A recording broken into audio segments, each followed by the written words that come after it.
When I first met Zoya, it felt like stumbling upon sunlight in a shaded room. She was soft-spoken, with a calm energy that disarmed even the most guarded hearts. Our connection wasn't immediate fireworks, but something gentler, deeper. Over time, that quiet warmth became the center of my life. We had been together for nearly a year when she brought up the idea of meeting my family, more specifically my grandfather. She'd heard countless stories about him, how he practically raised me, how he was once the pride of our village, how I still sought his advice like a loyal disciple. Zoya often said she admired how deeply I respected him. She said she wanted to understand the man who shaped mine. At first, I hesitated, not because I didn't want her to meet him, but because my grandfather was peculiar. He was charming but distant, generous, yet guarded. Still, he was my hero, the man who stepped in when I had no one else. I trusted him more than anyone, and I couldn't imagine him being anything but kind to the woman I loved. So when I had to leave town for a sudden work trip one weekend, Zoya offered to go visit him alone. "Let me surprise him," she said with a grin. "It'll be sweet. Besides, I want to know where you came from." I gave her his address, warned her about the old roads, and reminded her that he could be blunt sometimes. She kissed me on the cheek and promised to call after reaching. That afternoon, I went about my business with a strange blend of pride and nerves. I pictured her arriving at the old family home, greeted by his weathered face and heavy voice. I imagined them drinking tea on the veranda, laughing at my childhood antics. The thought made me smile. But evening came, and there was no call. I waited, assuming maybe they were deep in conversation, or perhaps she'd lost signal in the countryside. It wasn't until just after 9 p.m. that my phone buzzed. It wasn't a call, just a message. "I'm back in the city. We need to talk. I don't know what just happened." A knot twisted in my stomach. I called her immediately, but she didn't answer. I tried again. Still nothing. What could have possibly gone wrong in a simple visit? I stared at the screen, unease creeping in. My grandfather, the man I trusted most. What had he said? What had he done? I had no answers. Only questions. And one echoing thought. Something wasn't right. Zoya arrived at the old family home as dusk began to settle, the fading light lending an air of mystery to her surroundings. The narrow, winding road led her to a modest estate nestled among ancient trees, its worn exterior betraying years of hidden stories. When the door swung open, she was greeted by my grandfather, a man whose warmth once defined him but now harbored a disquieting reserve. He welcomed her with a polite nod and a measured smile, his eyes reflecting both welcome and a glimmer of something unspoken. In the dimly lit parlor, the atmosphere felt heavy with unacknowledged tension. At first, their conversation flowed gently, touching on mundane topics and recalling faded memories of my childhood. Yet, as tea was served and the minutes slipped by, an unsettling shift began to surface. My grandfather's questions grew progressively intrusive. His words, once considered harmless echoes of a bygone era, assumed a tone that was too familiar and too personal. He complimented her grace and beauty with a fervor that bordered on the excessive, selecting each adjective with a precision that made Zoya's skin prickle. Beneath his genteel manner, there was an undercurrent of admiration that felt misaligned with the roles of guest and host. Sensing her discomfort, Zoya maintained her composure, her polite responses betraying an inner storm of anxiety. As they moved to sit in the cozy sitting room lined with portraits of ancestors, the subtle shifts became more apparent. My grandfather's hand, calloused yet unexpectedly gentle, rested for a moment too long on hers, a gesture that lingered in the air like a silent promise of something amiss. The room, filled with the scent of aged paper and bittersweet nostalgia, suddenly seemed to close in around her.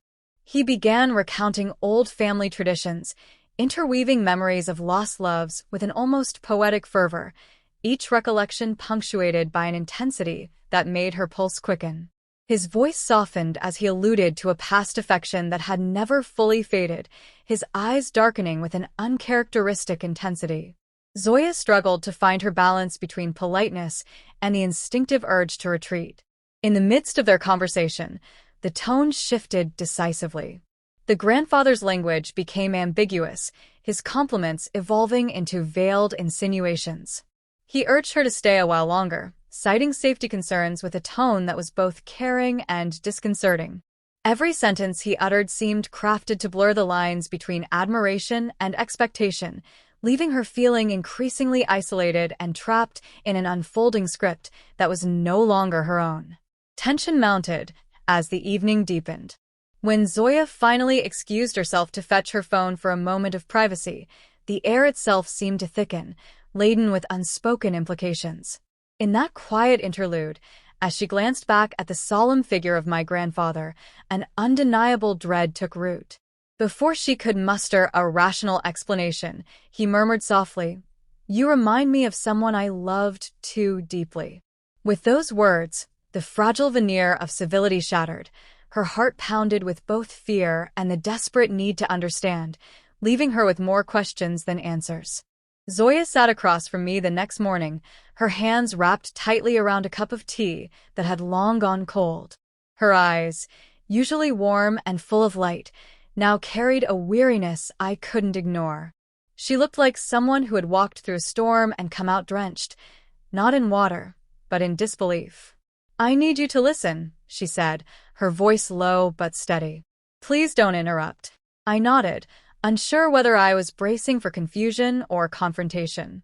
She began to recount her visit in detail, every word, every gesture, every pause that made her skin crawl. At first, I clung to denial. My grandfather? The man who raised me? It had to be a misunderstanding. Maybe he'd said something that sounded wrong out of context. Maybe she was reading too much into it. But as she continued, describing how he complimented her appearance, how he touched her hand and locked the gate, how his words shifted from affectionate to unsettling, I could no longer cling to excuses. Her voice didn't waver. Her details weren't dramatized. This wasn't exaggeration. This was experience. "I didn't want to believe what I was feeling while it was happening," she said. "I kept hoping I was wrong. But by the time I left, I knew I wasn't." A silence stretched between us, thick, unspoken, impossible to soften. I tried to speak. Maybe he didn't mean it that way. Maybe he's just from a different time. Zoya's expression didn't change. She had already anticipated my resistance. "Intent doesn't matter when someone makes you feel unsafe," she said quietly. "And if you love me, you won't try to protect the idea of him over the truth I lived." Her words hit harder than I expected. Later that day, I drove to my grandfather's home, needing to see him, not for confirmation, but for clarity. When I asked him, gently, about Zoya's visit, he chuckled dismissively. "She's sensitive," he said. "Can't take a compliment? She should grow thicker skin." That's when something inside me broke. This wasn't the man I had idolized. Or maybe it was, and I had never looked closely enough to see the cracks. On the drive back, guilt gnawed at me. Not just for what Zoya had endured, but for my hesitation to believe her. For letting silence speak where support should have stood. That night, I called her. "You were right," I said, my voice rough. "I failed you when you needed me the most." There was a long pause on the line before she replied. "I didn't need you to be perfect," she whispered. "I just needed you to see me." I realized then that trust, once fractured by disbelief, doesn't mend with words alone. In the weeks that followed, something quiet but irreversible settled between us. Zoya and I still spoke. We still met. We tried to laugh at old jokes, to stitch together the rhythm we once moved in so effortlessly. But no matter how much I tried, I could feel the crack, thin, invisible, yet ever-present, splitting us apart from within. It wasn't just about what my grandfather had done. It was about how I had hesitated. How I had let her pain sit in silence before I chose to believe her. Zoya never brought it up again. She wasn't the kind to hold grudges, but I could see it in her eyes. Something had shifted. A kind of protective distance now lingered between us. A space she had once filled with trust now echoed with caution.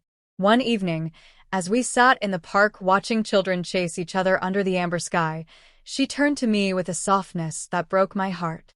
"I've accepted what happened," she said. "And I'm not angry anymore.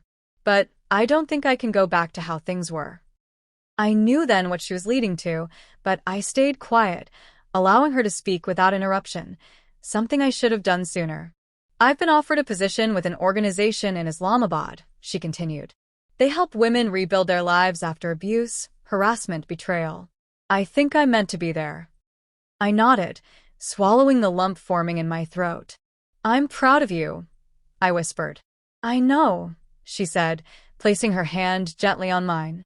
"And that means something. But I need to heal somewhere else.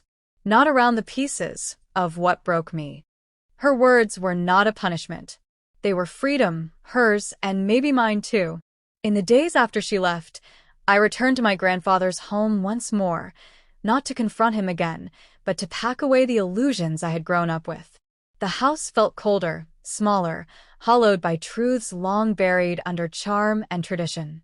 I realized that betrayal doesn't always arrive in the form of lies or infidelity. Sometimes, it's in the hesitation to stand by someone you love, in the silence that follows their plea for help, in choosing comfort over courage. Zoya and I didn't end in hate. There were no fights, no angry farewells. Just two people who loved each other deeply, but understood that love alone is not enough when trust is fractured.